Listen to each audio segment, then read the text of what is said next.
ब्रह्मा, विष्णु और महेश, इन तीनों की जो देवियां हैं, ब्रह्माणी, लक्ष्मी और पार्वती। थोड़ा ध्यान लगाकर सुनना। हरतालिका तीज शिव महापुराण की कथा ही नहीं, आप जो तीज करते हो, हरियाली करो चाहे सातुड़ी करो, उस तीज की महत्वता क्या है, इस हिंगोली की शिव महापुराण की कथा में अपने को समझना है कि उसकी मूल तत्वता, उसकी महत्वता है क्या, उसका महत्व क्या है। भगवान ब्रह्मा, भगवान विष्णु और भगवान शिव,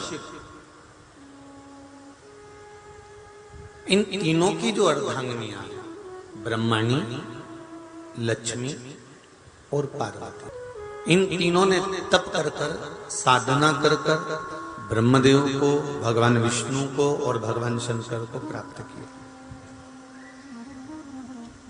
और तीनों ने प्राप्त कर कर तीनों देवताओं से वर मांगा कि वर हमको ऐसा दीजिए कि हमारे तप साधना का फल नारी को तीज के दिन प्राप्त हो जाए।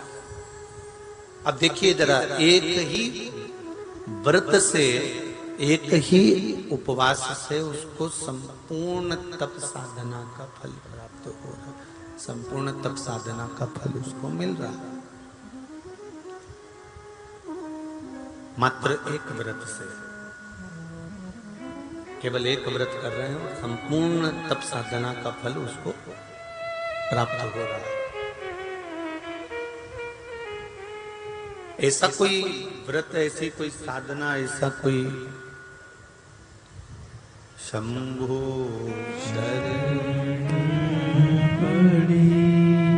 मांगो घड़ी रे घड़ी मुख काटो, दया करी मैं दर्शन आपो, शंभो शरण घड़ी मांगो घड़ी रे घड़ी दुख काटो, दया करी मैं दर्शन आपो, दया करी मैं दर्शन आपो।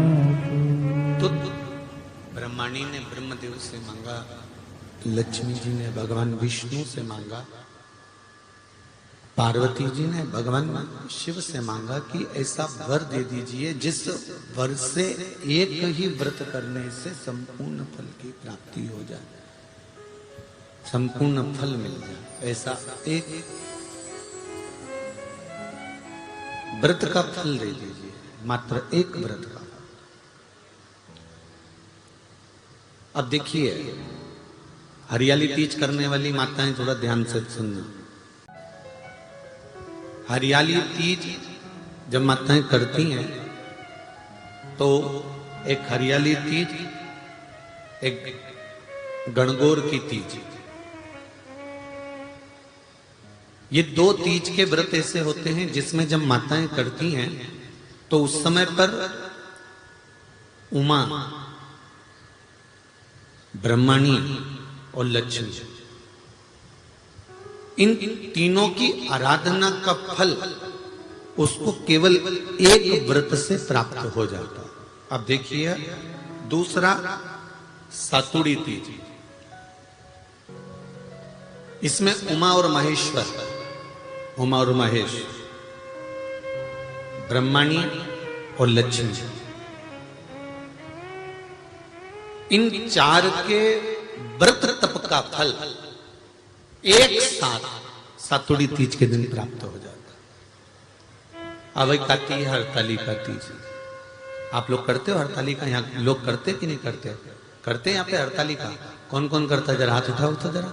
अरे सभी करते हो, रखो रखो, बहुत बढ़िया, बहुत अच्छी बात। एक आती है हरतालिका तीज। इस तीज का व्रत माता पार्वती बेल वृक्ष के आनंद के साथ में फुलेरा बनाकर करती है, और जिसमें इस हरतालिका में माता पार्वती जी के जितने जन्म पहले हुए हैं, माता पार्वती का जन्म तो 52वें नंबर का, 52 नंबर पे माता पार्वती का जन्म है।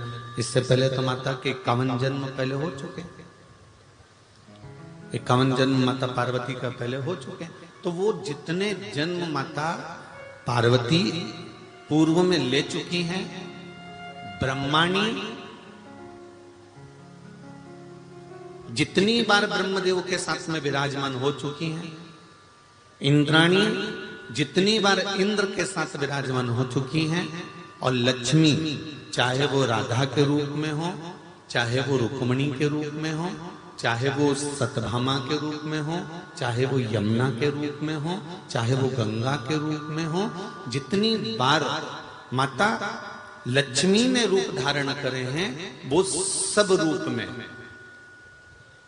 और माता पार्वती अपने सारे रूप में, ब्रह्मणी अपने सारे रूप में, लक्ष्मी अपने सारे रूप में इस हड़तालिका तीज के व्रत को करने के लिए आतुर रहती हैं। और इस व्रत को कल कर एक दिन में ही संपूर्ण विश्व का जितना तप है, साधना है, उपवास है, सबका फल एक साथ एकत्रित कर लेती हैं केवल एक व्रत में, हड़तालिका तीज।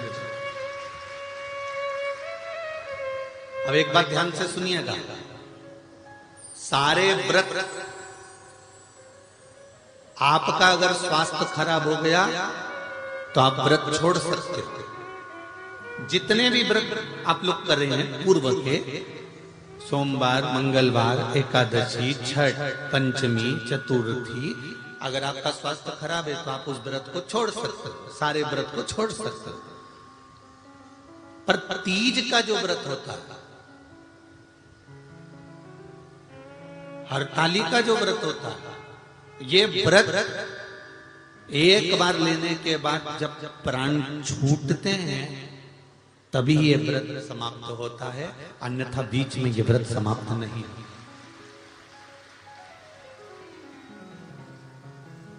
ये व्रत समाप्त होता ही नहीं। अगर शरीर से नहीं बनता कि अब हमारी अवस्था हो गई, अब शरीर से नहीं बन रहा है, तो भले एक पहर की पूजन कर कर, एक पहर का नियम धारण कर कर, एक पहर का स्मरण कर कर, एक पहर का पूजन कर धारण करो, और उसके बाद में भले आप थोड़ा सा जो भी आपको लेना है वो कर लो, पर इस व्रत को करना ही पड़ता है। इस व्रत का नियम ही यही है। इस व्रत पार्वती मैं तुम्हें प्राप्त हुआ हूं, यह हरतालिका तीज के व्रत का फल है।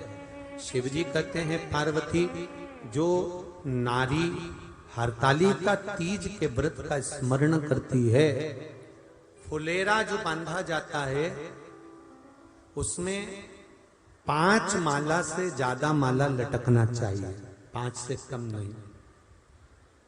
कितनी? जैसे माला जो लटकाते हो वो 5 से ज्यादा होना चाहिए। 5 तो जया, विषहरा, शामली बारी, दौतली, देव, इससे अधिक होगी चलेगा, पर इससे कम फुलेरे के अंदर माला नहीं होना चाहिए महाराज। दूसरा, फुलेरा जहां हरतालिका व्रत हो वहीं पर बांधा जाता है। हरतालिका तीज का व्रत एक ऐसा व्रत होता है जो मरते दम तक रहता है। इस व्रत को छोड़ा नहीं जाता। ये नहीं किसी और वाले गुरुजी ने कहा और अपन ने एक बार कर लिया और अगली बार वो व्रत गायब हो गया, ऐसा नहीं होता। हरतालिका तीज अखंड सौभाग्य के लिए, वंश वृद्धि के लिए, कार्य सिद्धि के लिए और कुंवारी कन्याएं उत्तम वर प्राप्ति के लिए, आनंद सुख के लिए करती हैं। ऐसा नहीं है कि केवल स्त्री ही करती है। जब नारी किसी कारणवश व्रत नहीं कर पाती तो पुरुष इस व्रत को धारण करते हैं। 30 अगस्त को, यही 30 तारीख को, कल 29 है, परसों 30 तारीख को हरतालिका तीज रहेगी। आप सब अपने हृदय से, मन से इस व्रत को कर कर अपने जीवन को सार्थक बनाइएगा। जो करते हैं, कितने लोग करते हो जरा हाथ उठाइए। हरतालिका तीज इतने सारे करते हो, अरे वाह वाह, कर लो प्रणाम। प्रणाम, आपको बहुत बहुत नमन करता हूं, बहुत बहुत साधुवाद। फुलेरा बांधते हो? नहीं। अब की बात बांधना। मंदिर में करते हो तो मंदिर में, घर में करते हो तो घर में। फुलेरा वंश की वृद्धि करता है, फुलेरा अखंड सौभाग्य देता है, फुलेरा मन की कामना को पूर्ण करता है। जो बेटियां जिनका विवाह नहीं हो रहा हो या बेटे जिनका विवाह नहीं हो रहा हो, वो 7 स्थान पर कहीं फुलेरा बंधा हो तो फोन लगाकर पूछना कहाँ बंधा है, वहां का दर्शन करने। एक फूल में हल्दी कुंकू लगाकर शिव जी को चढ़ाकर फिर वहां से जाना। 7 स्थान के फुलेरे का दर्शन अवश्य करिएगा। जो व्रत नहीं करते हैं उनसे निवेदन है, कहीं हरतालिका हो रही हो तो वहां बैठकर अगर भजन हो रहे हो तो थोड़ी देर भजन गाने चले जाना। अपने मोहल्ले में, कॉलोनी में, सोसाइटी में कहीं हरतालिका तीज का व्रत हो रहा हो तो 2-4 मिनट जाकर दर्शन जरूर करना, जिससे भोलेनाथ आपका अखंड सौभाग्य करे और आपके मन की कामना पूर्ण करे। श्री शुभाय नमस्तुभ्यम। हर हर महादेव। पूज्य गुरु जी पंडित प्रदीप मिश्रा जी खजरी तीज के उपाय बताए हैं।